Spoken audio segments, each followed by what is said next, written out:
बिस्मिल्लाहिर्रहमानिर्रहीम। अस्सलाम वालेकुम सामीन मोहतरम। दहम जमात का पर्चा आपके सामने है।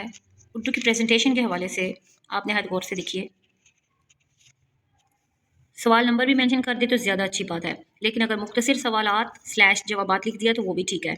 दरमियान में आप लोगों ने नंबर 1 देना है और फिर सिर्फ थोड़ी सी हेडिंग भी दे दें, डैश डैश डाल के क्वेश्चन मार्क, क्योंकि ये काफ़ी लेंथी पेपर जाता है और इसमें फिर इतना टाइम नहीं होता कि इसको मैनेज कर सकें। 2 नंबर लेने के लिए आपको 3-4 लाइनें लिखनी पड़ेंगी और उसके साथ अगर नज़्म या गज़ल में से कोई शेर है, सवाल आया है तो फिर उसका शेर साथ लिख दें, तो आपका कहीं से भी नंबर नहीं कटेगा। ये उस बच्ची का पेपर है जिसने इस मुश्किल हालात में, जबकि उर्दू में नहायत टाइट मार्किंग की गई है, 75 में से 72 मार्क्स लिए हैं, 75 में से 72 नंबर लिए हैं। ये उस बच्ची का पेपर है, ताकि आप देखें और इससे कुछ ना कुछ सीखें। फिर एक लाइन छोड़ दी, सवाल नंबर 2 वो लिखा।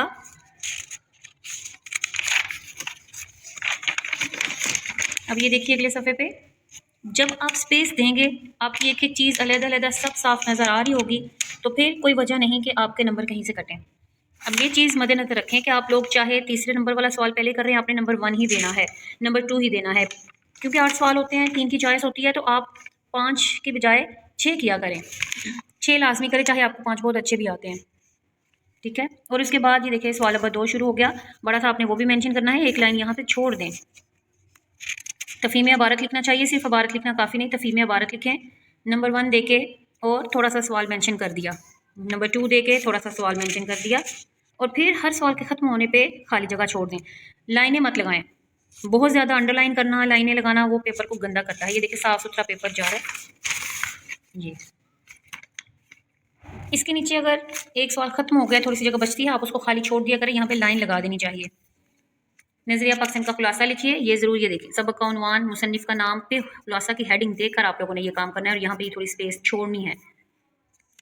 ये देखिए जी, साफ़ सुथरी लिखाई, मार्जिन लाइन से बाहर नहीं जाना, कटिंग नहीं करनी, वाइटनिंग रिमूवर कुछ भी नहीं।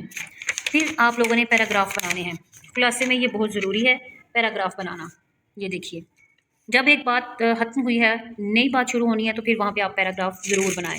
ये खाली छोड़ दिया, इस तरह आपने कुछ नहीं लिखना। हिस्सा नस मेंशन करें, सवाल नंबर भी लिखना ज़रूरी है। यहाँ पे बच्ची ने बेशक नहीं लिखा, लेकिन आप लोगों ने सवाल नंबर ज़रूर लिखना है कि सवाल नंबर 2 यहाँ पे लिख दें, हिस्सा नस, ठीक है।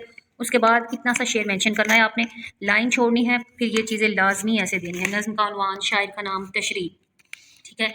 उसके बाद पहले मफ़हूम है और फिर आगे शायर का तारुफ है, और फिर तशरीह तलब शेर में वो क्या कह रहा है। ये 2 नंबर के लिए इसमें भी आपको बताया गया है कि पैराग्राफ्स बनाना ज़रूरी है। बच्ची उसके मुताबिक मुकम्मल अमल कर रही है, और फिर देखें इसके सबसे ज़्यादा नंबर आए हैं। 75 में से 72 नंबर हैं। एक बेहतरीन पेपर है। एक हवाला ये है, एक हवाला ये है, 2-3 हवाले आपके लिए ज़रूरी हैं जो आप लिखेंगे, और फिर 2 नंबर के लिए 2 सफ़े लिखे गए हैं। ये देखें, एक शेर की तशरीह में आपको इतना कवर करना चाहिए, आखिर में जब कुछ लाइनें बच जाएँ उसे खाली छोड़ दें। नंबर 2 भी दे दें, यहाँ पे नहीं दिया गया, लेकिन नंबर 2 दें आप लोग। शेर तो थोड़ा सा मेंशन करें, फिर नज़्म का उन्वान, शायर का नाम लिखना है, यहाँ पे दोनों जगह उन्वान लिख दिया, तशरीह की हेडिंग दी, पीछे सफ़े पे यहाँ पे देखें जैसे मफ़हूम लिख दिया।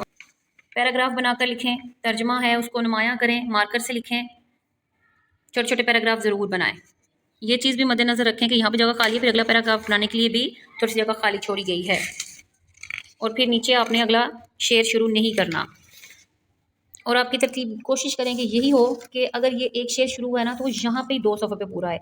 ऐसा नहीं होना चाहिए कि इधर से आपने शुरू किया है और फिर अगले सफ़े पे दूसरा जाए। कोशिश ये होनी चाहिए, ये बेस्ट वे है कि आपका जब कोई चक्कर होगा वो सामने ही देखेगा, यहाँ से लेके यहाँ तक लिखा है ये, ठीक है।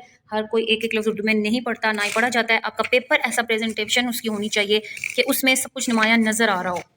हिस्सा गज़ल मेंशन करना ज़रूरी है। फिर उसके बाद आप शायर का नाम सिर्फ होता है, इसमें कोई नज़्म या गज़ल का उन्वान नहीं होता। ये देखें, एक शेर की तशरीह में आप 2 सफ़े यूँ भरेंगे, हवाला जात के अशार लिखेंगे, फिर उसके बाद ये आ गया आखिरी शेर, ठीक है। ये देखिए 2-2 सफ़े सबके भरे गए हैं। उसके बाद मज़मून शुरू किया गया है, मोटी सी हेडिंग दें, लाइन छोड़ें, ज़मज़म शेर लिखा है, लाइन छोड़ें, और फिर काम शुरू, पैराग्राफ ज़रूर बनाने हैं। आखिर में भी ये देखिए एक लाइन छोड़ देनी चाहिए, वहाँ पर नहीं लिखना चाहिए। हर शेर के बाद एक लाइन छोड़ दी, बकौल शायर लिख के 2 डॉट डालेंगे आप लोग, और फिर ये देखें शेर लिखना है और फिर एक लाइन छोड़नी है। ऊपर नीचे एक एक 2-2 लाइनें, बहुत ज़्यादा भी छोड़ी जाएँ वो भी बुरा लगता है, नेगेटिविटी आती है कि बच्चे ने जगह बहुत भरी है। ये देखें, हर सफ़े पर हवाले हैं, 2-2 हवाले हैं, मज़मून में ये लाजमी है।